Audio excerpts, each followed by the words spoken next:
நம்ம காணாங்கழுத்த மீனா வாங்கி செய்யும் போது பாத்தீங்கன்னா ஃப்ரீசர்ல மேல வச்சுட்டு நம்ம வந்து செய்யற அன்னைக்கு எடுத்து செய்வோம். சோ அந்த மாதிரிலாம் நம்ம செய்யாம ஃப்ரெஷ்ஷா செய்யும் போது மீனோட டேஸ்ட் ரொம்பவே நல்லா இருக்குங்க. இல்லைன்னா உங்களுக்கு அந்த டேஸ்டே இல்லாம ரொம்ப சப்புன்னு ஆயிடுங்க. இப்போ உங்களுக்கு வந்து மீன் குழம்பு ரெடி ஆயிட்டு இருக்கு. நம்ம ஃப்ரை பண்றதுக்காக இவ்வளவு ஃபிஷ் தான் எடுத்து வச்சிருக்கோம். சோ இதை நம்ம வந்து மசாலா கோட் பண்ணி ரெடி பண்ணி வச்சிடலாம். மீட் ஆட் பண்ணதுக்கு அப்புறம் ஸ்டவ் வந்து ரொம்ப சிம்ல வச்சிருந்தோங்க. சோ இதை வந்து நம்ம ஒரு 8 நிமிஷம் பக்கம் கொதிக்க வச்சா போதும். மீன் குழம்பு வந்து ரொம்ப அழகா ரெடி ஆயிடுங்க. ஸ்டவ் வந்து ரொம்ப ஹை ஃபிளேம்ல வைக்க கூடாதுங்க. நம்ம ஸ்டவ் ஆஃப் பண்ணி இறக்கியாச்சு. மீன் குழம்பு ரொம்ப அழகா ரெடி ஆயிடுச்சு பாருங்க. லாஸ்டா மேல கறி லீவ்ஸ் ஆட் பண்ணி சர்வ் பண்ணிடலாம். இந்த மீன் குழம்பு நம்ம செஞ்சு 2 மணி நேரம் நம்ம வச்சுட்டு அதுக்கப்புறம் நம்ம சாப்பிடும்போது பாத்தீங்கன்னா இந்த மீன் குழம்போட டேஸ்ட் வந்து ரொம்ப நல்லா இருக்குங்க. எப்போவாவது நீங்க மீன் வாங்குனீங்கன்னா இந்த மாதிரி ட்ரை பண்ணி பாருங்க. நம்ம மீன் குழம்புல ஆட் பண்ண மசாலா எல்லாம் நல்லா செட் ஆகி மசாலா எல்லாம் அந்த மீனோட இறங்கி அந்த மீனோட டேஸ்டும் இன்னும் நல்லா இருக்கும். சில பேர் எல்லாம் மீனை வாங்கி ஃப்ரிட்ஜில் வச்சிருவாங்க. சோ அதுக்கப்புறம் வந்து ஒரு 3 நாள் இல்ல 4 நாள் கழிச்சு செய்வாங்க. அந்த மாதிரி எல்லாம் செய்யாம நம்ம ஃப்ரெஷ்ஷா செஞ்சாங்க மீனோட டேஸ்ட் நல்லா இருக்கும். எந்த மீன் வாங்கினாலுமே நீங்க ஃப்ரெஷ்ஷாவே செய்யுங்க. ஒரு 2 டேஸ் மேல நம்ம இதெல்லாம் வச்சு யூஸ் பண்ணா கூட மீனோட சத்துக்கள்லாம் இல்லாம போயிடுங்க. இந்த மீன்ல வந்து ஏகப்பட்ட நன்மைகள் இருக்குதுங்க.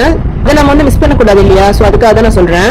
நம்ம வந்து இதை ஒரு லிட்டை போட்டு க்ளோஸ் பண்ணி வச்சிடலாம். இங்கே நம்ம பக்கத்திலேயே மீடியம் சைஸ்ல தக்காளி எடுத்திருக்கோம். ஒரு 3 வரமிளகாய் எடுத்திருக்கோம். அதுலயே ஒரு 2 பல்லு பூண்டு ஆட் பண்ணிருக்கோம். இதே நம்ம கொஞ்சமா உப்பு ஆட் பண்ணிக்கலாம். இதே நம்ம கொஞ்சமா சோம்பு ஆட் பண்ணிக்கலாம். ஆனா மீன் குழம்பு செஞ்சுட்டு தோசைக்கு சட்னி ரெடி பண்ற மாதிரி ரெடி பண்ணிருக்கேன்னு யோசிக்காதீங்க.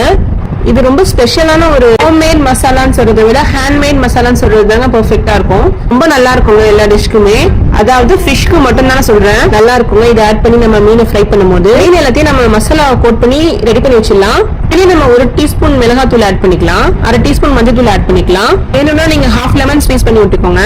இப்ப நம்ம எதுவுமே ஆட் பண்ணணும்னு அவசியம் கிடையாது. இதை நம்ம ஃபுல்லா மிக்ஸ் பண்ணி எடுத்துக்கிட்டோம். சோ இதை நம்ம வந்து ஒரு 10 நிமிஷம் பக்கம் மேரினேட் பண்ணி வச்சிடலாம்.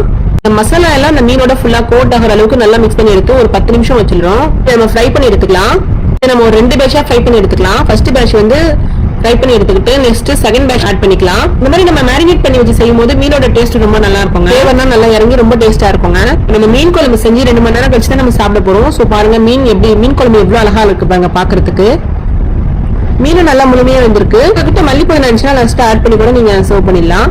ஏன் மீன் குழம்புக்கு நம்ம லாஸ்டா கருவேப்பிலை ஆட் பண்ணி பாத்தீங்கன்னா மீன் குழம்போட டேஸ்ட் நல்லா இருக்குங்க. அந்த மாதிரி ஆட் பண்ணி செய்யும் போது கருவேப்பிலையோட ஃபிளேவர் வந்து ஆந்திர நல்லா இறங்கி வந்திருக்கோங்க. டேஸ்ட்டும் நல்லா இருக்கும். நம்ம ஆட் பண்ண மீன் வந்து நல்லா முழுமையா வந்திருக்கு பாருங்க. நல்லா உடையாம அழகா. இப்ப நம்ம செகண்ட் பேட்சையும் நம்ம ரெடி பண்ணி எடுத்துக்கலாம். ரொம்ப டேஸ்டியான காணாங்கழுத்த மீன் குழம்பு அண்ட் காணாங்கழுத்தி ஃபிஷ் ஃப்ரை ரெண்டுமே ரெடி ஆயிடுச்சு உங்களுக்கு அழகா. இதே மெத்தட்ல கண்டிப்பா ட்ரை பண்ணி பார்த்துட்டு எப்படி இருந்துச்சுன்னு கமெண்ட் செக்ஷன்ல சொல்லுங்க. உங்களுக்கு இந்த வீடியோ பிடிச்சிருக்குன்னு நம்புறேன்.